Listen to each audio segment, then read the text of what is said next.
Good morning student. आज हम प्रकाश अवशोषण का नियम, लैम्बर्ट एवं बियर नियम के बारे में अध्ययन करेंगे। जब प्रकाश किसी पदार्थ पर गिरता है तो उसका कुछ भाग अवशोषित हो जाता है, कुछ भाग परावर्तित हो जाता है और कुछ भाग पारगमित हो जाता है। चूँकि प्रकाश के अवशोषण के पश्चात किसी पदार्थ में होने वाले परिवर्तनों का अध्ययन प्रकाश रसायन में किया जाता है, इसलिए प्रकाश का अवशोषित भाग यहाँ पर विशेष रूप से महत्वपूर्ण है। प्रकाश अवशोषण का मूलभूत नियम है लैम्बर्ट एवं बियर का नियम।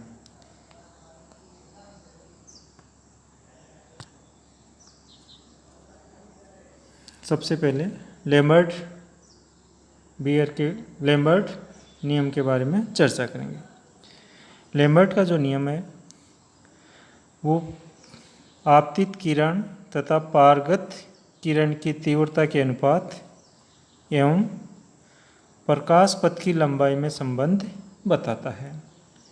लैम्बर्ट के अनुसार जब एक वर्णी प्रकाश की समांतर किरण किसी समांग अवशोषण पदार्थ पर लंबवत गिरती है तो अवशोषी माध्यम में प्रकाश पथ की लंबाई के साथ प्रकाश की तीव्रता में कमी की दर आपतित किरण की तीव्रता के समानुपाती होती है, अर्थात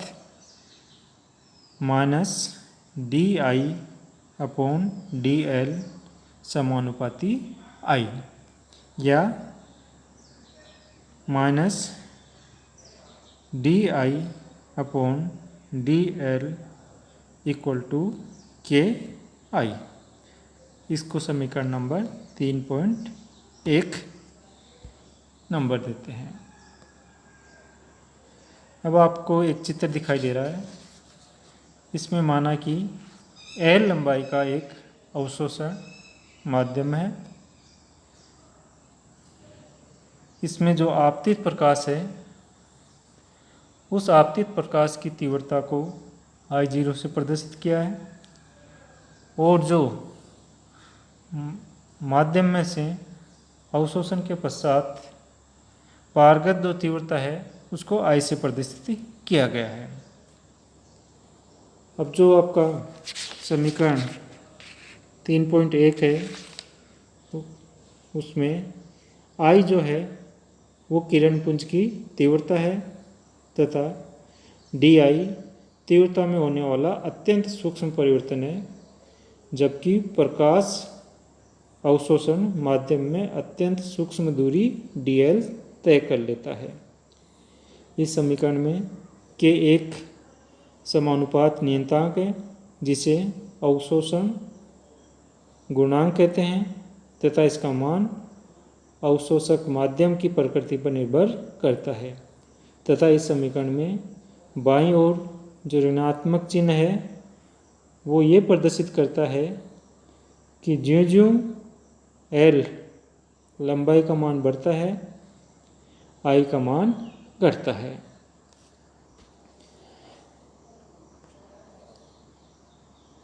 समीकरण 3.1 को हम निम्न प्रकार से भी व्यक्त कर सकते हैं, -di/I = KdL। इसको समीकरण नंबर 3.2 कह देते हैं। इस समीकरण का समाकलन सीमा L = 0 पर I = I0 तथा L = L पर I = L सीमा में इस समीकरण का समाकलन करने पर माइनस समाकलन I0 to I di/I = समाकलन 0 to L KdL। इस समीकरण को और आगे हल करने पर ln I0 upon I equal to KL या 2.303 log 10 I0 upon I equal to KL या log 10 I0 upon I equal to KL। यहाँ जो कैपिटल L है, कैपिटल K है, वो विलोपन गुणांक कहलाता है। और इस समीकरण नंबर 3.3 में जो पद है log 10 I अपॉन I को विलोपन या अवशोषणांक अथवा प्रकाशीय घनत्व कहते हैं और इसको ऐसे प्रदर्शित किया जाता है, अर्थात अवशोषणांक A equal to log 10 I0 upon I। अब अगर बीयर नियम की बात करते हैं तो यौगिक अगर विलयन में हो और यौगिक की सांद्रता पर प्रकाश के अवशोषण पर क्या प्रभाव पड़ता है, इसकी व्याख्या बीयर नियम करता है।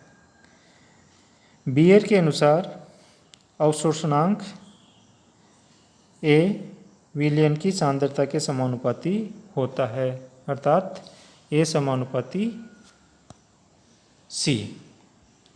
यहाँ A अवशोषणांक है और C विलयन की सांद्रता है। यहाँ इसमें A का मान रखने पर A equal to log 10 I0 upon I equal to K dash C, इसको समीकरण नंबर 3.5 दे देते हैं। यहाँ K डैश एक अन्य अवशोषण गुणांक है तथा C यौगिक की सांद्रता है। अब यदि लैम्बर्ट और बीयर के दोनों नियमों को एक साथ परिभाषित करते हैं तो इनको इस प्रकार परिभाषित करेंगे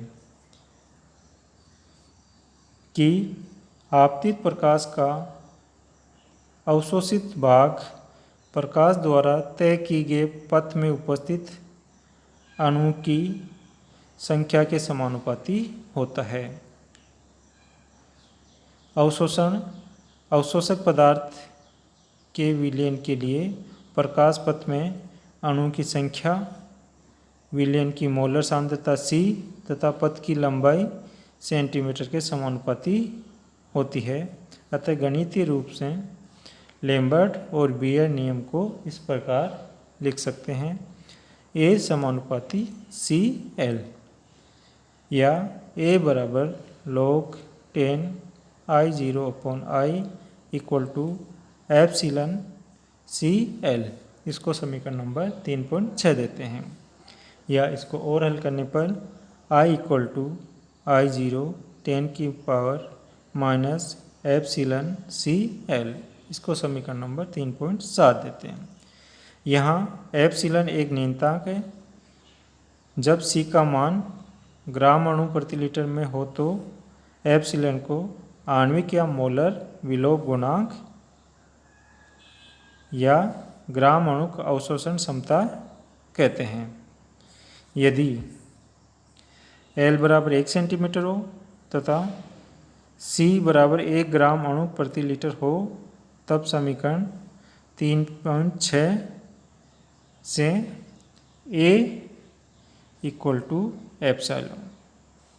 अतः ऐसी स्थिति में एप्सिलॉन का मान अवशोषणांक या विलोपन के समान होगा, अर्थात मोलर विलोपन गुणांक एप्सिलॉन 1 ग्राम अणु सांद्रता के विलयन की 1 सेंटीमीटर मोटी परत द्वारा उत्पन्न अवशोषण होता है। लैम्बर्ट के नियम को इस प्रकार भी व्यक्त किया जाता है कि अवशोषित करने वाले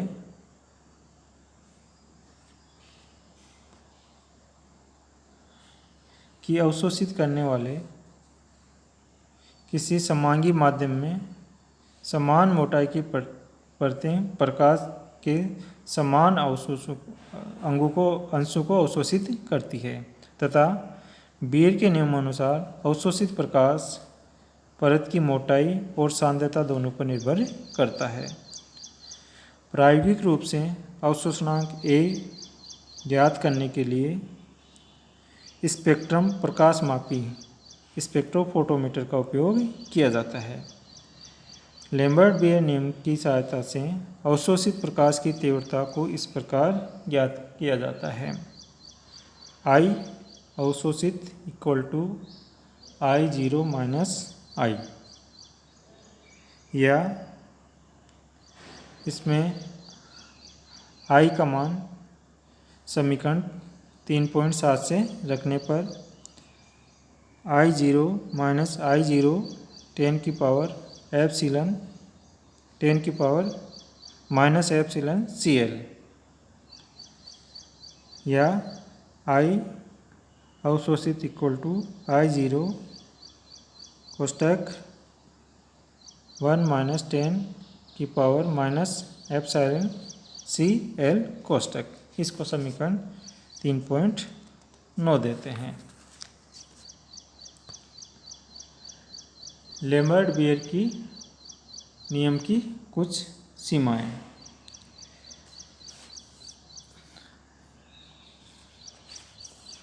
जब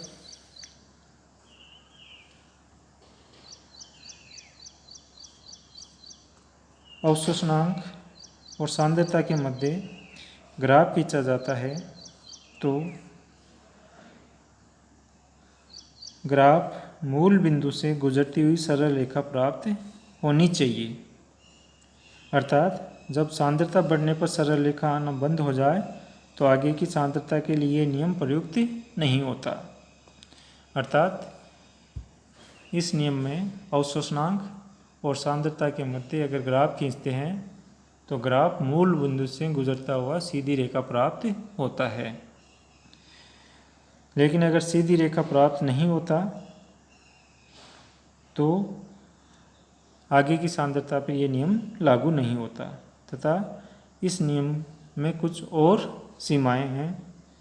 जैसे प्रयुक्त जो प्रकाश है वो प्रकाश एक वर्णी होना चाहिए। एक वर्णी प्रकाश का मतलब है ऐसा प्रकाश जिसकी तरंगदैर्घ्य समान हो। दूसरा, पूरे प्रयोग के दौरान ताप स्थिर होना चाहिए। तीसरा, विलेय और जो विलायक है वो परस्पर रासायनिक साम्यावस्था में न हो तथा जो विलयन प्रयुक्त कर रहे हैं वो विलयन तनु होना चाहिए। तो इस प्रकार कुछ इस नियम की सीमाएं भी है। धन्यवाद।